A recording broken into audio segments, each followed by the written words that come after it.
2008년에 이른바 노크 귀순, 이 노크 귀순으로 큰 관심을 모았던 탈북자 이철호 씨가 부인을 살해하려다 미수에 그친 혐의로 국민 참여 재판을 받게 됐다고 합니다. 자, 이 씨는 자살까지 시도했다고 하는데 왜 탈북자 스타가 이런 범죄자로 전락한 건지 지금부터 자세히 알아보겠습니다. 자, 황순욱 차장. 네. 일단 왜 이런 일이 벌어졌는지부터 설명을 좀 해주십시오. 네.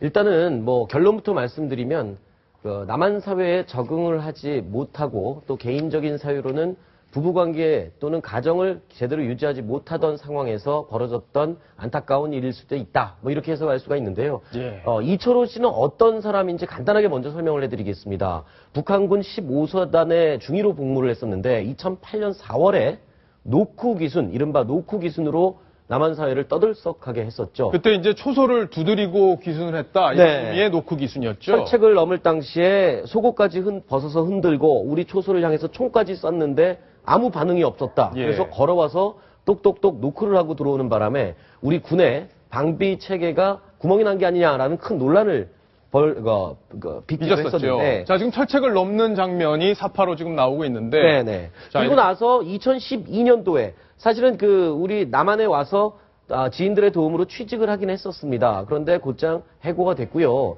2012년도에는 저희 채널 A에 출연해서 일약 스타가 됐었죠. 예. 왜냐하면은 종편 출연을 해서 북한 사회, 특히 이 보위부 출신 장교로서 북한군에 대한 해박한 지식이 있었습니다. 그래서 이런 지식을 바탕으로 여러 차례 방송을 누비면서 북한에 대한 문제점, 비판 의식들을 열혈적으로 이렇게 쏟아냈습니다. 그래서 예. 이제 일약 탈북자 스타가 됐었는데 그러다가 2012년도에 탈북자 출신 A 여성과 이제 결혼을 했습니다. 그런데 1년 동안 자기가 모아놨던 돈, 지원금 모두 사업 실패로 날리고 그랬죠. 사기를 당했었죠. 예. 무엇보다. 그리고 나서 경제적 어려움을 겪는 과정에서 부인과 갈등이 생겼습니다. 그랬군요. 그래서 이혼 소송까지 이제 밟게 되는데 2014년도에 어떻게든 아내와 다시 합쳐보겠다라는 일념으로 아내와 이야기를 하다가 이제 말다툼을 벌이고 거기서 이제 사고가 터졌습니다. 아, 그랬군요. 아내를 목 졸라 숨지게 하려고 시도를 했는데 마침 다행히도 목숨을 잃지는 않았고 본인이 또 이제 죄책감을 느끼고 자살을 하려고 했었는데 아내가 다시 깨어나면서 경찰에 신고를 해서 이제 경찰에 연행이 됐습니다. 그렇군요. 네. 자, 이철호 씨가 2012년에 채널A에 출연해서 바로 지금 나오는 저 장면인데요. 출연해서 귀순 과정을 자세히 털어놨었습니다. 그 장면을 직접 한번 보시겠습니다. 북한 철책을 뛰어넘고 주한분계선을 걸쳐서 한국 철책선까지 오는 데는 한 30분밖에 안 걸렸습니다. 소속군인들한테 가지고 있던 백색 수기를 흔들면서 네. 투항 의사를 밝혔고 국군장병하면서 깃발을 막 흔들었어 이렇게. 네. 흔들었는데 대답이 없어가지고 네. 하늘에다 한 4발을 쏘고 네. 3발은 철책 변압기 같은 게 달려 네, 있어서 있죠. 거기다가 쐈습니다. 그러면 나올 것이다. 네. 쐈는데 대답이 없어서. 네.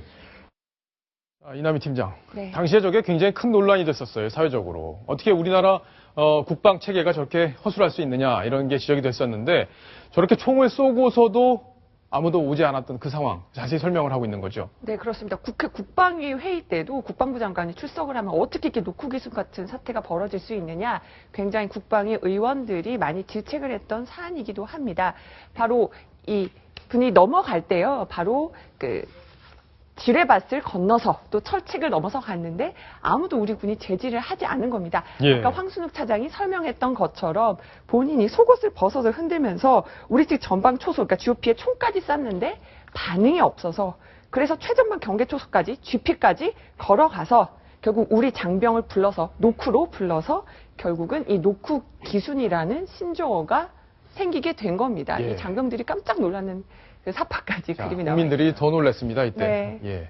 자, 황순욱 차장. 근데 와서 이렇게 잘 살면 되는데 아까 쭉 설명을 해줬지만 네. 사기도 당하고 네. 이런 여러 가지 어려움이 있었을 것 같아요. 아마 네. 분들이 공통적으로 겪는 문제가 아닐까 네. 싶은데 근데 부인과는 어떻게 하다가 저렇게 그러니까 이제 끝까지 가게 된 거잖아요. 이 사업에 이제 실패를 했는데 그 원인이 사기를 당한 거였거든요. 지인으로부터. 그래서 이제 아내와 말다툼을 하고 이혼 소송까지 밟게 되자 본인은 이철호 씨는 이렇게 생각한 겁니다.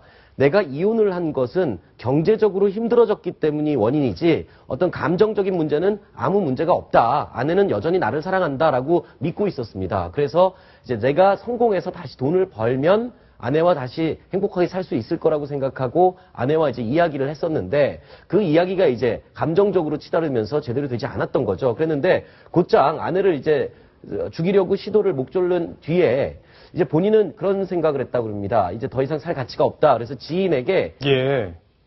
그 문자를 보냈습니다. 타살 시도를 했군요. 네. 그런데 이 사실은 그동안 방송을 하면서 이제 방송을 하면서 본인이 유명세를 탔는데 통일에 대한 이념은 굉장히 강했습니다. 그리고 북한 사회에 대한 단점, 나쁜 점들을 폭로하는 것이 본인의 신념이다라고 생각을 하고 있었는데 이렇게 방송에 매진을 하는 것이 현실적인 삶에는 별 도움이 되지 않았었다. 그렇군요. 뭐 이런 문제가 있었던 걸로 보입니다. 예. 근데 손수호 변호사. 네. 지금 보니까 국민 참여 재판을 받는다고 하던데 본인이 신청을 한 겁니까? 어떻습니까? 네, 이번 같은 경우에는 이제 직접 피고인이 신청을 해가지고 국민참여재판이 벌어지게 되는데요. 주요 쟁점은 살인 미수 혐의로 기소가 됐기 때문에 과연 아내를 살해하기 위한 시도를 했는가 그 부분이 쟁점입니다.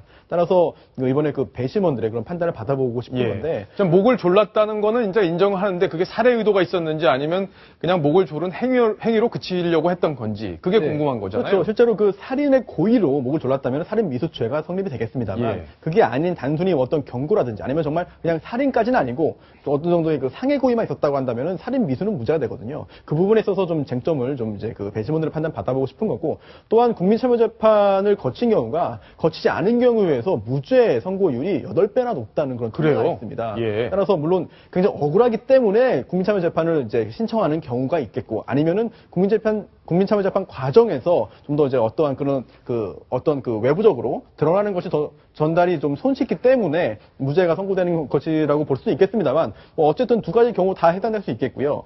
이번 같은 경우에는 배심원들이 어떤 판단을 할지 그 부분은 좀 굉장히 좀 주의 깊게 봐야 될 것 같습니다. 예, 힘들게 탈북을 해서 남한 사회에 정착하지 못하고 살다가 저렇게 끔찍한 범죄까지 저지르게 된 이철호 씨 참 안타깝습니다. 국민참여 재판 결과 어떻게 나올지 저희도 한번 잘 지켜보겠습니다.